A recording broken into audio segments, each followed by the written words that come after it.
Selamat pagi umat Kota Baru.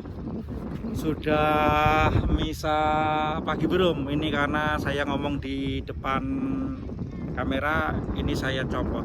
Nah, seperti mau makan, kalau mau makan ini nggak dicopot ya, nggak makan. Nah, ini dimana letaknya menyimpan kantongan meraman? Ya, kantongan. Baik. Hari ini kita memasuki hari Minggu Prapaskah kedua. Bacaan Injil, bacaan pertama, mari kita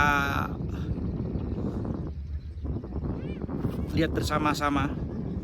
Teristimewa untuk umat Kota Baru yang sampai hari ini gereja belum dibuka. Dan hari ini lebih dari 10 umat di Kota Baru yang terpapar positif COVID, maka kita pun masih belum berani membuka gereja untuk berdoa hari Minggu untuk publik, hari misa harian juga untuk publik juga belum buka, dan juga jalan salib untuk publik pun juga belum dibuka. Bahkan pendalaman iman untuk komunitas stasi pun juga belum dibuka. Diharapkan mengadakan pendalaman iman dan juga jalan salib di keluarga. Kita mesti menemukan cara yang terbaik di era pandemi ini untuk juga mendalami sabda Tuhan. Bacaan hari ini yang pertama cukup menarik adalah peristiwa Abraham dalam kitab Kejadian 22 ayat 1 sampai 2, 9a, 10, 13, 15, 18, yaitu peristiwa Bapak Abraham sebagai bapak bangsa itu dicobai oleh Tuhan. Dikatakan demikian. Setelah Abraham dapat anak Ishak, maka Allah mencobai Abraham. Allah berfirman kepada Abraham, Abraham menjawab, "Ya Tuhan, sabda Tuhan, ambillah anak tunggal kesayanganmu, yaitu Ishak. Pergilah ke tanah Moria dan persembahkan dia di sana sebagai kurban bakaran pada salah satu gunung yang akan kukatakan kepadamu." Ngeri ya, Tuhan meminta anak kesayangan, anak laki yang tunggal, anak kesayangan laki yang tunggal yang namanya Ishak, untuk dipersembahkan. Kalau dalam kitab suci, baik orang Katolik, orang Protestan, bahkan orang Yahudi, itu peristiwa yang seperti ini yang dipersembahkan itu Ishak yang mau dipersembahkan. Tapi kalau saudara kita yang Muslim, yang mau dipersembahkan itu adalah Ismail. Jadi kalau mau ditanya siapa yang dikurbankan, Ishak atau Ismail? Lalu saudara-saudara menjawab, orang Katolik, Protestan, orang Yahudi yang dikurbankan Ishak. Tapi kalau orang Muslim yang dikurbankan itu Ismail gitu ya. Menurut orang Muslim, Ismail lah yang dikurbankan. Saya bilang salah semua. Yang dikurbankan bukan Ishak, bukan Ismail, tetapi kambing atau domba yang mau dikurbankan, bukan yang dikurbankan. Yang dikurbankan dua-duanya percaya bahwa kambing atau domba yang tersangkut di semak belukar itu ya baik. Tuhan meminta pengorbanan dari Abraham, yang dikorbankan adalah anak tunggal kesayangan. Sesuatu yang disayangi itu yang dikorbankan. Saya tertawa, tapi saya bukan matre ya, tapi guyon saja ya. Anda saya ajak tertawa. Ini bukan kisah yang baru tetapi yang lama, tapi akan saya katakan lagi. Kalau ada uang persembahan, kolektor, uang persembahan, itu kalau ada uang 1.000, begitu uang 1.000 masuk, yang lainnya itu nggak ada masuk. 5.000 nggak masuk, 10.000 nggak masuk, 50.000 nggak masuk, 20.000 nggak masuk, apalagi 100.000. Kenapa? Takut dengan Patimura yang digambar uang Rp1.000, takut dengan pedang Patimura sehingga mereka nggak mau masuk. Apakah uang Rp1.000 itu yang paling disayangi, kemudian itu yang dikorbankan? Ya, kita tersenyum di sini. Mana yang dikorbankan, yang paling disayangi atau yang tidak disayangi? Kita tersenyum di sini ya. Padahal Tuhan mencobai Abraham, ambillah anak tunggal kesayanganmu, jadikanlah kurban. Ya, cukup menarik di sini. Ya. Kemudian apakah hati Abraham tidak diketahui oleh Tuhan Allah sehingga Tuhan pun mesti mencobai? Di sini kita pun juga bisa merenungkan, tentu saja apa yang dalam hati itu mesti terungkap secara lahiriah. Ya, sekali lagi, apa yang diimani dalam hati harus diungkapkan secara lahiriah. Maka Paulus mengatakan, tunjukkanlah imanmu tanpa perbuatan, tapi aku akan menunjukkan imanku dengan perbuatan. Ya. Itu sebuah ungkapan yang tidak mudah, sangat mendalam ya, sangat mendalam. Dan sekali lagi ini juga menjadi permenungan bagi kita. Apakah dalam hidup ini kita berani mengorbankan sesuatu yang paling kita sayangi itu Tuhan? Saya mencoba merenungkan secara pribadi, apa sih hidup saya yang paling berharga sehingga saya berani mengatakan ini yo yang saya korbankan bagi Tuhan. Apa? Otak saya juga nggak begitu pandai-pandai juga. Ganteng juga pasti banyak romo-romo yang ganteng di sana. Kaya apa? Nggak ada warisan yang diberikan pada saya sebagai sebuah kekayaan hidup. Mungkin seandainya saya tidak dipanggil Tuhan mengikuti jalan seperti ini, mungkin saya belum tentu bisa menikmati banyak hal yang diberikan Tuhan lewat hidup seperti ini. Sehingga sekali lagi ini permenungan yang tidak mudah bagi saya pribadi. Apa sih yang saya sayangi, yang saya korbankan buat Tuhan? Harta, rekening, HP, waktu, budi, pikiran, hati menjadi sebuah perenungan ya.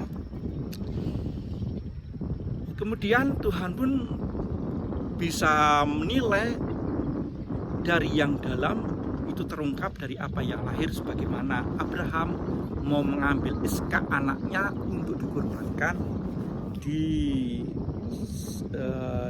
tanah Moria ya, satu gunung yang akan dituju oleh Tuhan.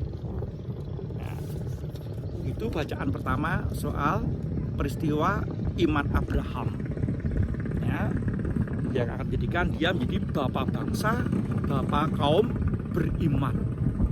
Nah, Injil hari ini bicara soal Yesus berbicara tentang penderitaan. Nah, ini tidak gampang juga ya. Yesus berbicara, bernubuat, berbicara tentang penderitaan, kesengsaraan, bahkan itu dikatakan kepada para murid. Setelah itu Tuhan Yesus mengajak 3 muridnya, yaitu Petrus, Yakobus dan Yohanes, naik ke atas bukit ya.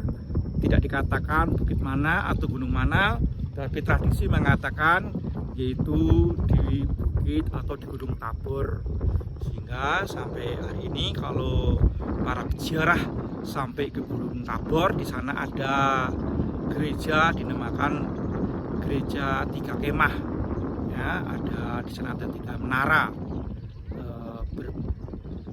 berpikir atau mempersembahkan, satu untuk Ilya, satu untuk Musa, satu untuk Yesus ya. Nah, kemudian 3 orang ini diajak naik ke atas gunung, atas bukit yang tinggi dikatakan begitu.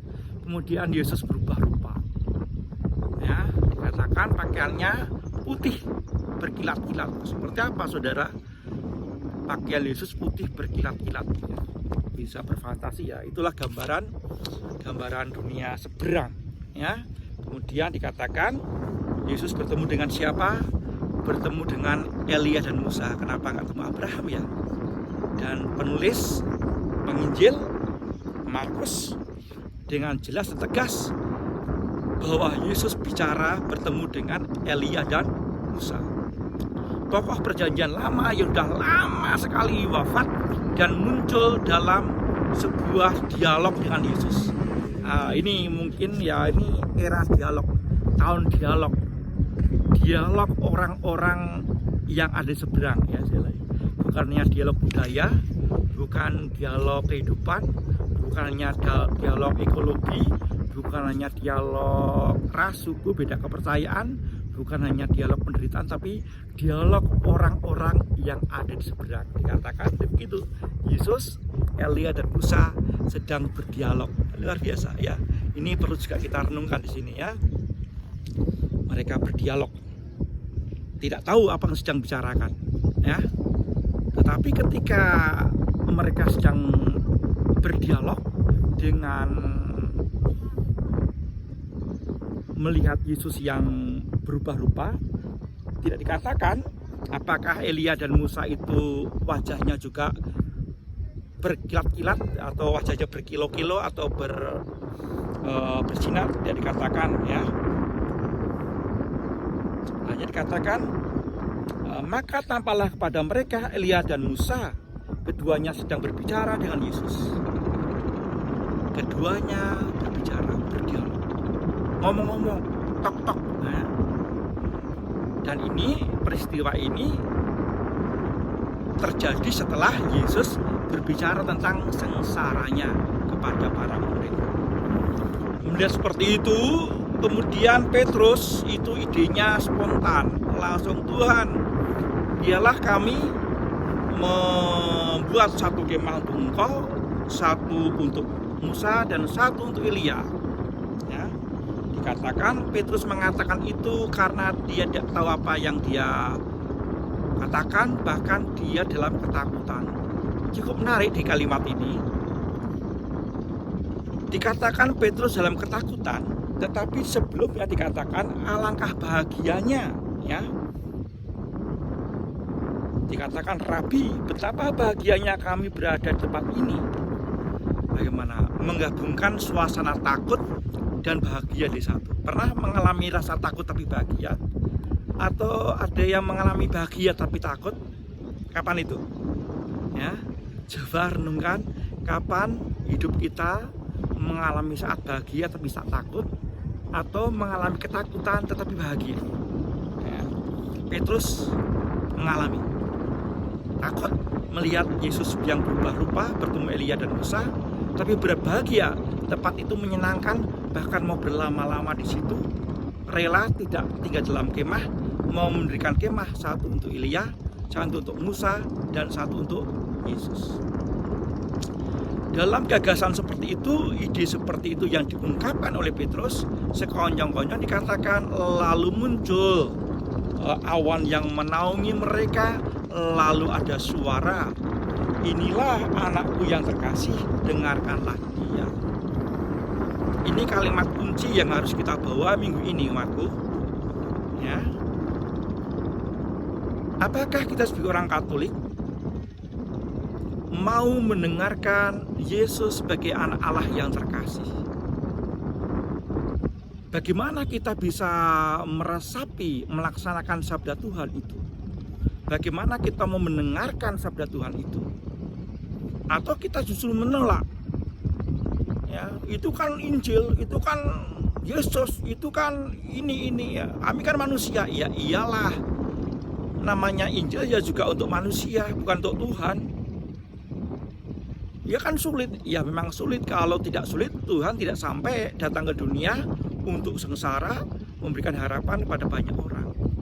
bahkan sampai mati. Itu kalau nggak sulit, kalau mudah nggak sampai segitu-gitunya. Karena sulit, maka Tuhan pun mau menjelaskan kepada banyak orang betapa tidak mudahnya mengikuti sabda Tuhan, betapa tidak mudahnya mendengarkan. Maka sabda yang dari langit yang muncul adalah, inilah anakku yang terkasih, dengarkanlah dia. Kata dengarkanlah dia apakah hanya untuk Yohanes, untuk Petrus dan untuk Yakobus, atau juga untuk Musa dan juga untuk Elia, atau juga untuk kita semua yang percaya pada Yesus? Kita mesti ambil bagian, kita mesti mengambil bagian. Kita mau mendengarkan suara Tuhan, kita mau mengambil sabdanya yang tidak mudah setiap hari. Setiap hari Tuhan bersabda dan kita mencoba mendengarkan dia. Mendengarkan bukan hanya dengar saja, tapi mengambil hikmatnya, nasihatnya, dan melakukan apa yang dikehendaki. Mendengarkan sabda Tuhan berarti mengerti apa yang dimaksudkan, memahami apa yang dikehendaki, dan melakukan apa yang dikehendaki dalam hidup sehari-hari. Umat yang saya kasihi, yang saya hormati, yang saya muliakan, di saat sedih seperti ini, di Minggu Prapaskah yang kedua, sekali lagi banyak teman-teman kita yang terpapar. Kita mohon jamahan Tuhan, mohon jamahan Tuhan agar mereka cepat sembuh. Lepaskan kekhawatiran, lepaskan ketakutan, lepaskan kecemasan. Kita rileks dan berani duduk mendengarkan suara Tuhan, melakukan apa yang kehendaki, sehingga kita pun mendapatkan jamahan dan kesembuhan. Apakah kita berani mengatakan bahwa mendengarkan sabda Tuhan adalah merupakan jamahan Tuhan, dan kita saat itu merasa kita dijamah dengan sabda Tuhan dan sabda itu menyembuhkan?